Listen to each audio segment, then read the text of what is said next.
Hi hello friends, മഴതോരും മുമ്പേ സീരിയലിന്റെ വരാൻ പോകുന്ന ഒരു അടിപൊളി എപ്പിസോഡ് റിവ്യൂയിലേക്ക് എല്ലാവർക്കും സ്വാഗതം. അങ്ങനെ അലീനയുടെ അച്ഛൻ സ്റ്റാൻലി ഒരു വൻ കോടീശ്വരനാണെന്നുള്ള കാര്യമൊക്കെ നമ്മൾ കണ്ടതാണ്. പക്ഷെ ആ സത്യം അറിഞ്ഞ് നമ്മുടെ വൈജയന്തിയുടെ കണ്ണ് തള്ളിപ്പോകാൻ പോവുകയാണ്. കാരണം വേറൊന്നുമല്ല, താൻ പണ്ട് ജീവന് തുല്യം സ്നേഹിച്ച സ്വന്തം പഴയ കാമുകൻ സ്റ്റാൻലി ജോസഫിന്റെ മകളാണ് അലീന എന്ന ആ ഞെട്ടിക്കുന്ന സത്യം വൈജയന്തി ഒടുവിൽ തിരിച്ചറിയുകയാണ് കേട്ടോ. സ്വന്തം മകളെ തിരിച്ചറിയാതെ പോകുന്ന വൈജയന്തി പിന്നീട് അലീനയെ തകർക്കാൻ നോക്കുമ്പോൾ വൈജയന്തിക്ക് സ്റ്റാൻലി കൊടുക്കുന്ന എട്ടിന്റെ പണിയും ഒക്കെയായി എന്താണ് സംഭവിക്കാൻ പോകുന്നത് നമുക്ക് നോക്കാം. അപ്പോൾ ഒട്ടും സമയം കളയാതെ നേരിട്ട് ആ റിവ്യൂ കേൾക്കാം.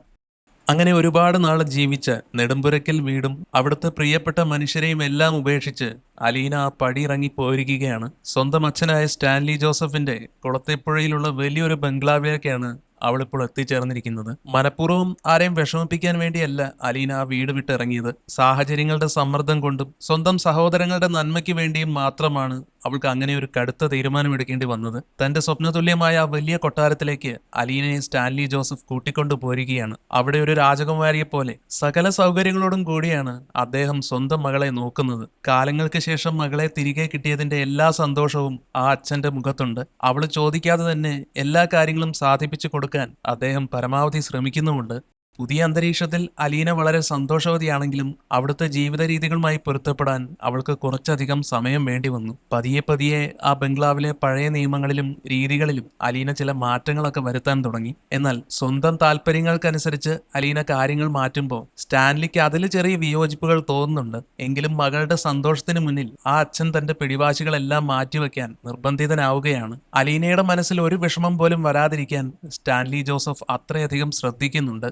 അതുകൊണ്ട് തന്നെ എല്ലാ പരിഭവങ്ങളും മറന്ന് വളരെ സന്തോഷത്തോടെയാണ് അലീന ഇപ്പോൾ അവിടെ ജീവിക്കുന്നത്. എന്നാൽ ഇവരുടെ ഈ സന്തോഷം കണ്ട് സഹിക്കാത്ത ചിലർ അടുത്തൊരു കെണിയുമായിട്ട് പുറകിലുണ്ട്. അത് വേറെ ആരുമല്ല, ചെറിയ ചെറിയ പ്രശ്നങ്ങൾ ഉണ്ടാക്കാൻ വേണ്ടി ബന്ധുക്കളും കുടുംബക്കാരും ഒക്കെ ഈ ബംഗ്ലാവിലേക്ക് വന്നും പോയും ഇരിക്കുന്നുണ്ട്. വലിപ്പച്ചെറുപ്പം നോക്കാതെ അവരെല്ലാവരും ചേർന്ന് അലീനയെ ഒളിഞ്ഞും തെളിഞ്ഞും കുറ്റപ്പെടുത്താനും തുടങ്ങിയിട്ടുണ്ട്.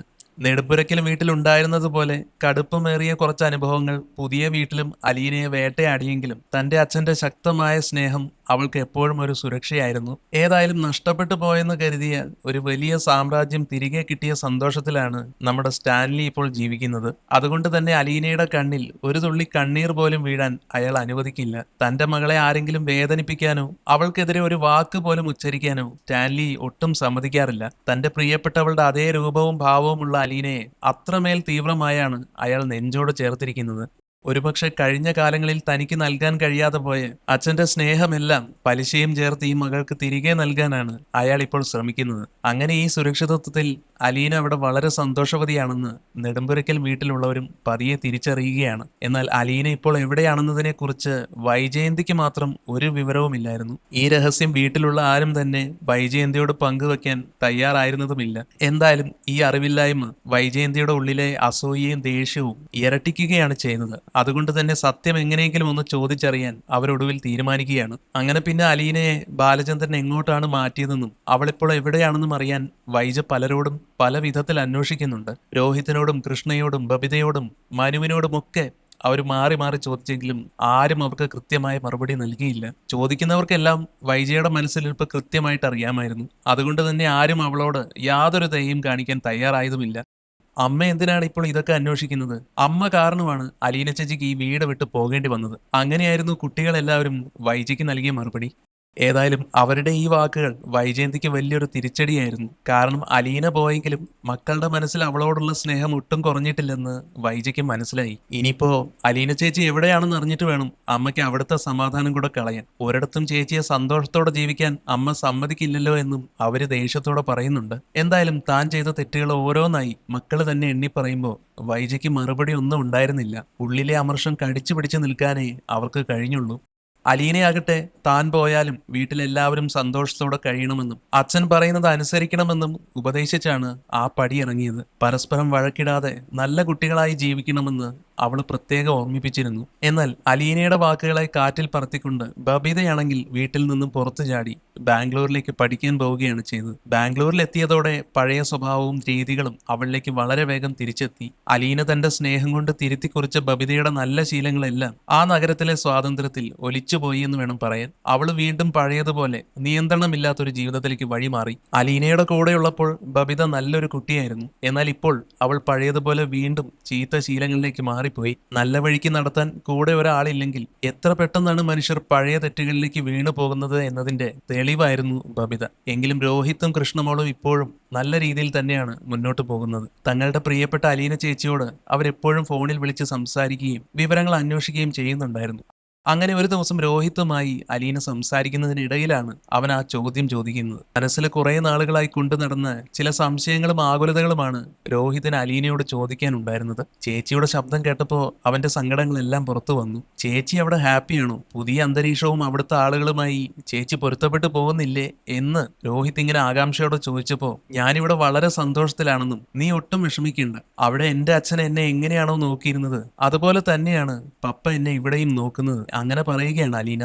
എങ്കിലും രോഹിത്തിന്റെ മനസ്സിലെ ആശങ്കകൾ പൂർണ്ണമായിട്ട് മാറിയിരുന്നില്ല. ചേച്ചിയെ നേരിട്ടൊന്ന് കാണാൻ അവന്റെ മനസ്സ് വെമ്പൽ കൊള്ളുന്നുണ്ടായിരുന്നു. എനിക്ക് ചേച്ചിയെ കാണാൻ വരണമെന്നുണ്ട്, പക്ഷേ അവിടുത്തെ ആളുകൾക്ക് ഞാൻ വരുന്നത് ഇഷ്ടപ്പെടുമോ എന്ന് എനിക്കറിയില്ലല്ലോ എന്ന് രോഹിത് തന്റെ സങ്കടം പങ്കുവച്ചപ്പോ അലീനയുടെ മറുപടി വളരെ പെട്ടെന്നായിരുന്നു. അലീന പറയുന്നത്, നീ എന്തിനാണ് അങ്ങനെയൊക്കെ ചിന്തിക്കുന്നത്? നിനക്ക് എപ്പോ വേണമെങ്കിലും ഇങ്ങോട്ട് കടന്നു വരാം, ഇത് നിന്റെ സ്വന്തം വീട് തന്നെയാണ്. ആ വാക്കുകൾ കേട്ടപ്പോഴാണ് രോഹിത്തിന്റെ മനസ്സിൽ കുറച്ചെങ്കിലും ആശ്വാസം തോന്നിയത്. എങ്കിലും തൊട്ടടുത്ത നിമിഷം അവൻ ചോദിച്ച ആ കാര്യം അലീനയെ അമ്പരപ്പിച്ച് കളഞ്ഞു. എന്നോട് അച്ഛനൊരു കാര്യം പറഞ്ഞിരുന്നു ചേച്ചി, ഇപ്പൊ ചേച്ചി നിൽക്കുന്ന വീട്ടിലെ ആൾ ചേച്ചിയുടെ സ്വന്തം അച്ഛനാണല്ലേ? അപ്പോ ഞങ്ങൾക്കൊന്നും ചേച്ചിയുമായിട്ട് ഇനി യാതൊരു ബന്ധവുമില്ലേ? സത്യങ്ങളെല്ലാം മനസ്സിലാക്കിയിട്ടുള്ള രോഹിത്തിന്റെ ആ ചോദ്യം അലീനയുടെ ഹൃദയത്തെ വല്ലാതെ വേദനിപ്പിച്ചു.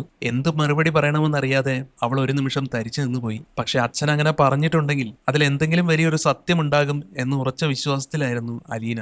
എല്ലാ വശങ്ങളും ചിന്തിച്ച് ഒരുപാട് അന്വേഷണങ്ങൾ നടത്തിയ ശേഷമാണ് അച്ഛൻ എന്നെ ഈ വീട്ടിലേക്ക് കൂട്ടിക്കൊണ്ടു പോകുന്നത്. ഒരുപക്ഷെ വിധി എന്നെ എന്റെ യഥാർത്ഥ വേരുകളിലേക്ക് എത്തിക്കാൻ കാത്തുവെച്ച വഴിയായിരിക്കാം ഇത്. ഞാനും ഇപ്പോൾ ആ വാക്കുകളെ പൂർണ്ണമായി വിശ്വസിക്കുകയാണ്. എന്നെ സ്വന്തം മകളെ പോലെയാണ് അവരിവിടെ നോക്കുന്നത്. ഒരു കുറവും എനിക്ക് വരുത്തുന്നില്ല എന്ന് അലീന പറയുമ്പോൾ രോഹിത്തിനും അത് വലിയ ആശ്വാസമായിരുന്നു. അലീനയുടെ ശബ്ദത്തിലെ ആ സന്തോഷം കേട്ടപ്പോൾ രോഹിത്തിന്റെ മനസ്സിലെ എല്ലാ ആശങ്കകളും മാറിമറിഞ്ഞു. തുടർന്ന് രോഹിത്ത്, ചേച്ചി അവിടുത്തെ എല്ലാവരുടെയും കൂടെയുള്ളൊരു ഫോട്ടോ എനിക്ക് അയച്ചു തരുമോ? എല്ലാവരെയും ഒന്ന് കാണാൻ എനിക്ക് വലിയ ആഗ്രഹമുണ്ട് എന്ന് രോഹിത് സ്നേഹത്തോടെ ആവശ്യപ്പെട്ടപ്പോൾ ഇവരുടെ ഈ രഹസ്യ സംഭാഷണങ്ങളെല്ലാം ലിവിംഗ് റൂമിന്റെ ഒരു കോണിൽ ഒളിച്ചു നിന്ന് മറ്റൊരാൾ കേൾക്കുന്നുണ്ടായിരുന്നു. അത് വൈജയന്തിയായിരുന്നു. മറ്റുള്ളവരുടെ സ്വകാര്യതകളിലേക്ക് ഒളിച്ചു നോക്കുന്ന അവളുടെ ആ പഴയ സ്വഭാവം ഇവിടെയും വിനയാവുകയാണ്. എന്നാൽ ഒളിഞ്ഞുനോട്ടത്തിനിടയിൽ വൈജയന്തിയുടെ മനസ്സിലേക്ക് 100,000 ചോദ്യങ്ങളാണ് പാഞ്ഞു കയറിയത്. അലീന പോയിരിക്കുന്നത് അവളുടെ സ്വന്തം അച്ഛന്റെ അടുത്തേക്കാണെന്ന സത്യം വൈജയ്ക്ക് വിശ്വസിക്കാനായില്ല. ഇത്രയും വലിയൊരു പണക്കാരൻ ആരായിരിക്കുമെന്നും പിന്നെ എന്തിനാണ് അലീനയെ ചെറുപ്പത്തിൽ ഉപേക്ഷിച്ചതെന്നും ഓർത്ത് അവൾ അമ്പരന്നു. ഇത്രയും കാലം ഒളിച്ചു വെച്ച ഈ രഹസ്യം ബാലചന്ദ്രൻ എങ്ങനെ കണ്ടുപിടിച്ചു എന്ന് ആലോചിച്ച് അവളുടെ തല പുകയാൻ തുടങ്ങി. അതേസമയം രോഹിത്തിന്റെ ആവശ്യപ്രകാരം അലീന വീട്ടിലുള്ളവരുടെ ഫോട്ടോകൾ ഫോണിലേക്ക് അയച്ചു കൊടുത്തു. അതിനുശേഷം കോള് കട്ട് ചെയ്ത് രോഹിത് ആ ചിത്രങ്ങൾ നോക്കി ആസ്വദിക്കുന്ന ആ നിമിഷത്തിലാണ് വൈജയന്തി പെട്ടെന്ന് അങ്ങോട്ട് കടന്നു വരുന്നത്. ഒരു കൊടുങ്കാറ്റ് പോലെ വന്ന് അവൾ ഒട്ടും പ്രതീക്ഷിക്കാതെ രോഹിത്തിന്റെ കയ്യിൽ നിന്നും മൊബൈൽ ഫോൺ തട്ടിപ്പറിച്ചു. പെട്ടെന്നുള്ള അമ്മയുടെ ഈ പെരുമാറ്റത്തിൽ രോഹിത് ദേഷ്യത്തോടെ ചാടി എഴുന്നേറ്റു. അമ്മയ്ക്ക് ഇത് എന്ത് പറ്റി? എന്റെ ഫോൺ ഇങ്ങോട്ട് തരുന്നുണ്ടോ എന്ന് അവൻ ദേഷ്യത്തോടെ ചോദിക്കുകയാണ്. മകന്റെ ചോദ്യം കേട്ടിട്ടും ഭാവവ്യത്യാസമില്ലാതെ കയ്യിലിരുന്ന ഫോണിലേക്ക് തന്നെയായിരുന്നു വൈജയുടെ കണ്ണ്. നീ കിടന്ന് തിളയ്ക്കാതെ ചെറുക്ക, നിന്റെ ഫോൺ ഞാൻ തിന്നാനൊന്നും പോകുന്നില്ല എന്നിങ്ങനെ വൈജയന്തി പരിഹാസത്തോടെ പറയാണ്. ആ അലീന എവിടെയാണ് പോയി നിൽക്കുന്നതെന്നും ഇനി ആരെയാണ് അവൾ തന്റെ വലയിലാക്കിയിരിക്കുന്നതെന്നും എനിക്കൊന്ന് അറിയണമല്ലോ എന്ന് പറഞ്ഞുകൊണ്ട് വൈജ ഫോൺ തുറന്നു. അലീന ചേച്ചി എന്ന് സേവ് ചെയ്തിരിക്കുന്ന ചാറ്റിലെ ഫോട്ടോകൾ ഓരോന്നായി അവൾ നോക്കാൻ തുടങ്ങി. എന്നാൽ ആ ചിത്രങ്ങൾ കണ്ടതും വൈജയുടെ കാൽക്കീഴിലെ മണ്ണ് ഒലിച്ചു പോകുന്നത് പോലെ തോന്നി. തന്റെ പഴയ കാമുകന്റെ കൂടെയാണ് അലീന ഇപ്പോൾ നിൽക്കുന്നത് എന്നുള്ള ഞെട്ടിക്കുന്ന സത്യം വൈജ അങ്ങനെ തിരിച്ചറിയുകയാണ് കേട്ടോ. ആ ഒരു നിമിഷത്തിൽ വൈജയുടെ മനസ്സ് വർഷങ്ങൾ പുറകോട്ട് ആഗ്രയിലെ ആ പഴയ ജീവിതത്തിലേക്ക് സഞ്ചരിച്ചു.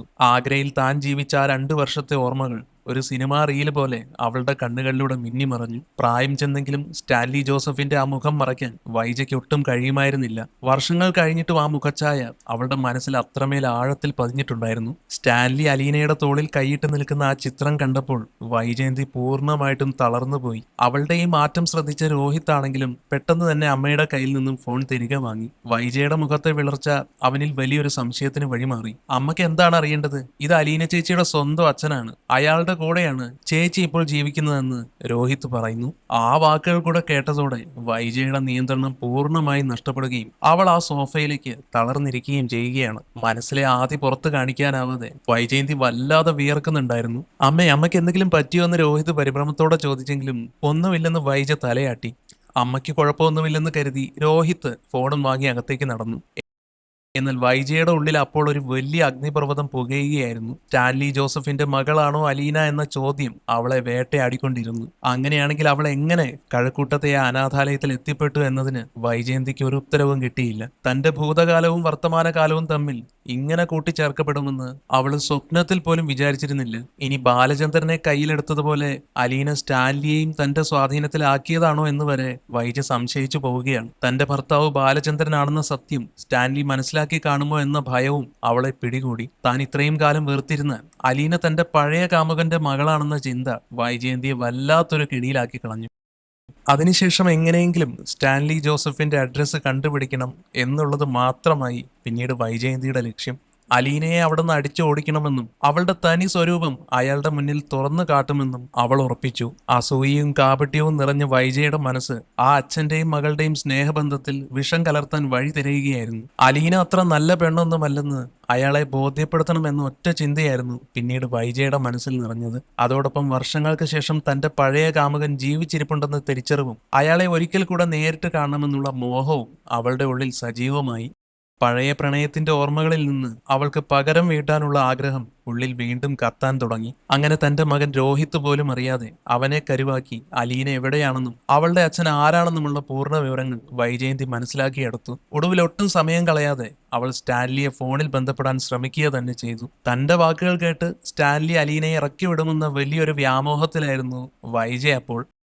അതിനുശേഷം അലീന എത്രത്തോളം മോശക്കാരിയാണെന്നും അവൾ ഒരു പിഴച്ചവളാണെന്നുമൊക്കെ പറഞ്ഞ് വൈജയന്തി സ്റ്റാൻലി ജോസഫിന്റെ മനസ്സ് മാറ്റാൻ പരമാവധി ശ്രമിച്ചു. എന്നാൽ വൈജയന്തിയുടെ ഓരോ ആരോപണങ്ങൾക്കും കടുത്ത ഭാഷയിലുള്ള മറുപടികളാണ് സ്റ്റാൻലി തിരിച്ചു നൽകിയത്. നീ ഒരു അമ്മയാണോ വൈജയന്തി എന്ന മൂർച്ചയേറിയ ചോദ്യം ഒരു ചാട്ടുളി പോലെ അവളുടെ നെഞ്ചിലേക്കാണ് വന്ന് തറച്ചത്. സ്വന്തം മകൾ ഇത്രയും കാലം നിന്റെ കൺമുന്നിൽ ജീവിച്ചിട്ടും നിനക്ക് അവളെ തിരിച്ചറിയാൻ കഴിഞ്ഞില്ലല്ലോ എന്ന് സ്റ്റാൻലി രോഷത്തോടെ പറയുകയാണ്. സ്വന്തം ചോരയെ തിരിച്ചറിയുന്നതിന് പകരം ഒരു ശത്രുവിനെ പോലെ നീ ആ പാവത്തിനെ ആട്ടി ഓടിക്കുകയല്ലേ ചെയ്തതെന്ന് അയാൾ ചോദിച്ചു. മനസാക്ഷിയില്ലാത്ത അവളുടെ പെരുമാറ്റത്തിന് മുന്നിൽ ആ അച്ഛന്റെ ഉള്ളിലെ സ്നേഹവും ദേഷ്യവും ഒരുപോലെ അണപൊട്ടി ഒഴുകി. നിന്നെ ഒന്ന് കാണാനും നിന്റെ സ്നേഹം അനുഭവിക്കാനും ഒരു മകളായി നിന്റെ കൂടെ ജീവിക്കാനും ഏറെ കൊതിച്ചാണ് അവൾ ആ വീട്ടിലേക്ക് വന്നത്. പക്ഷെ അവളെ ഒരു പട്ടിയെ പോലെ നിരന്തരം ആട്ടി ഓടിക്കാനല്ലേ നിനക്ക് കഴിഞ്ഞുള്ളൂ. അവളുടെ നിസ്സഹായതയെയും സ്നേഹത്തെയും നീ നിന്റെ അഹങ്കാരം കൊണ്ട് ചവിട്ടി മെതിക്കുകയായിരുന്നു.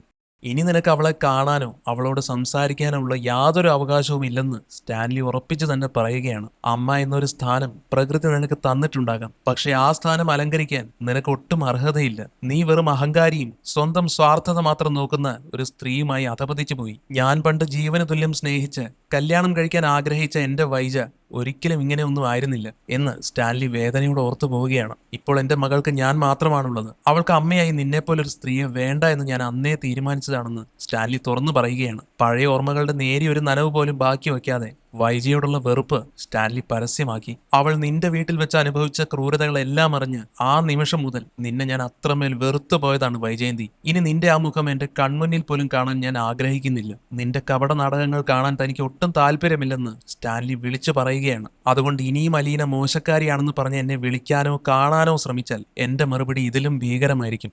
ഇതെല്ലാം കേട്ട് വൈജയന്തി ആകെ വിറങ്ങലിച്ച് നിൽക്കുകയാണ്. സ്റ്റാൻലി ആണെങ്കിലോ വൈജയ്ക്ക് മറുപടി പറയാൻ പോലും അവസരം നൽകാതെ കടുത്ത ദേഷ്യത്തോടെ ആ ഫോൺ കോൾ അങ്ങ് കട്ട് ചെയ്യുന്നു.